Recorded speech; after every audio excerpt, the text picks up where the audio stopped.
چې لو کوي ګوتې به پرې کې چې لو کوي ګوتې به پرې کې پلار ته دې وایه چې لوګري ونیسي نه. جی السلام علیکم ورحمت الله وبرکاتو. قدرمندو کتونکو، ستاسو ورور ستاسو ملګری شهزاد خان یم او نن در سره بیخي نیغ په نیغه لایو او براه راست دغه کلیوال ټوکې شریک کومه، چونکې د تریشلو ورځې دي او دغه تاسو کتلی شئ.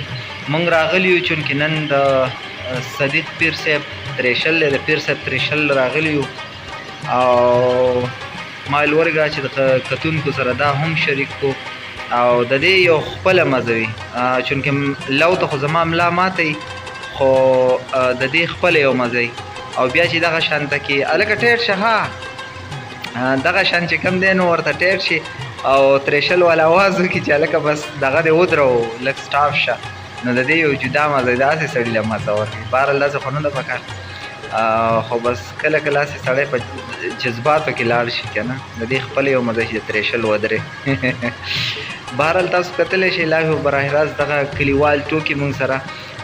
د دې نه مخکې کو تاسو قدرمندو کتونکو سوچ وکړئ د خپلو مشرانو سره کښېنئ، نو د پخوا به وایي زمونږ مشران دغه شانته کې وایي پخوا به وایي غوبلې کېدې په غویانو باندې. بهرحال وایي هغه چې کوم دی په لوی لوی درمنځونو کې به غوبلې وشوې، بیا به چې کوم دی نو هغه داسې مطلب هوا چې به راغله باد به راغلل هغې ته به یې هغه څه ورته وایي داسې مطلب بره بره به ورته ویشته را ویشته د هغې سره به. بهرحال دغه یو لوی پراسس دی، هغه ډېر مشکل و. زه په اورېدو کې زه یم چې یاره دا خو ډېر زیات مشکل پراسس و.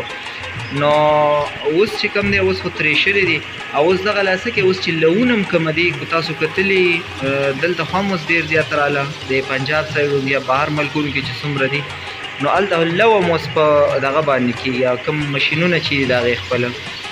یو مشهور محاوره هم ده که نه، وایي که ټول عمر لونه وی نو ځوانان به نه وې، که څنګه؟ نو لو ډېر زیات ګران دغه دی. تاسو کتلی شئ دغلته ګېډۍ ورشتلی کېږي، دلته غنم را پرېوځي او دغه چې کوم دی نو بوس روان شاته دغه بوس دغه کېږي. ډېر خلک ما کتلي دي چې هغوی دا ترېشلې مکمل دغه ته یې لګولي د روډونو سایډ ته، خو داسې بالکل نه ده پکار، چاته به تکلیف هم نه ورکې. د دې خپل یو مزه خپل یو خوند دی. یقینا دا دې ورځ باندې انتهایي ګرمي، زه تاسو ته د ګرمۍ په دې ورځ ویلی نه شم چې کپړو کې وچ تار نه، خو د دې خپله یو مزه وي. او بیا چې دپسې د ګوړې شربت وروسته راځي نو مړه په ګرمۍ به ډوله پوهېږي بیا نه. بهرحال ما اخوا څکلی هم دی، اوس به ووینئ را روان دی، د ګوړې شربت به راورسي او چې د ګوړې شربت در پسې رارسي که نه نو او چې هغې کې واورئ بیا چم چم واورئ پکې د ګوړې شربت در پسې رارسي نو بیا خو چې بالکل فکر ونه کوي. نو بالکل قدرمندو کتونکو تاسو کتلی شئ دغه مونږ لګیا یو ترېشل کوو زموږ په چینل یوټیوب چینل باندې تاسو کتلی شئ زموږ په ژوندۍ بڼه باندې ستاسو اواز ټي وي باندې ستاسو اواز ټي وي فیسبوک نه هم ټیک ټاک نه هم تاسو لایف او براه راست دا وخت مونږ وینئ دغه مناظر تاسو کتلی شئ. ما ویل یار دا هم زمونږ یو د کلیوالو سیمو یو ښایست دی، د کلیوالو سیمو هغه هلې ځلې دي. ما ویل ورګه د دنیا پروګرامونه خو نور هم کېږي، خو ما چې په دې باندې یو یادګار پروګرام ساز کړو. پیر صاحب خو په درس کې لګیا دی، پیمانې شماري او بوجۍ ته یې ورولي. پیر صاحب یو ډېر محنتي او یو ډېر زبردست انسان.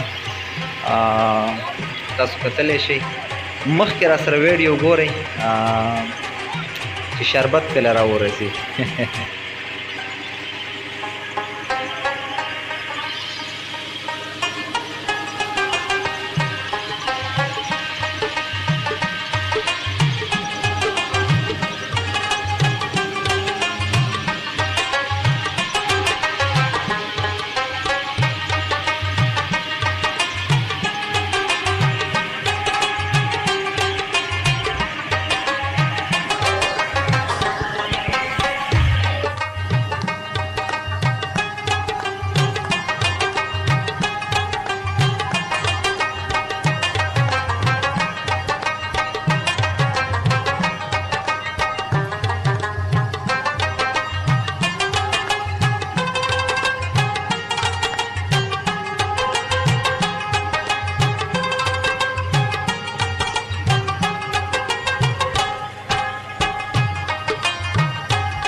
هاو قدرمندو کتونکو څنګه چې ما تاسو ته ویلیو چې شربت را پسې هم را روان دی، نو بالکل تاسو کتلی شئ شربت، او شربت هم د ګوړې بالکل یخ یخ ټنډه ټنډه شربت، او چې کله کار کې او په کپړو کې دی وچ تار نه وي او مرۍ دی بیخي وچه کلکه، او دا جناب زمونږ د کلیوالو سیمو نیچرل سورس دی، د دې یو ځان له مزه چې انتهایی شدید دوب شدید ګرمي وي، او دا در پسې راوځي. اوس بس تاسو د وړاندې زه څکمه هغه ترېشل هم سټارټ دی، نو په سخته ګرمۍ کې کله چې کار کې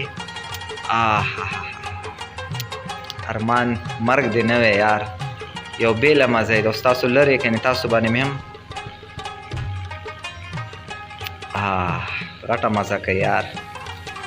پیر صاحب منم دی یار،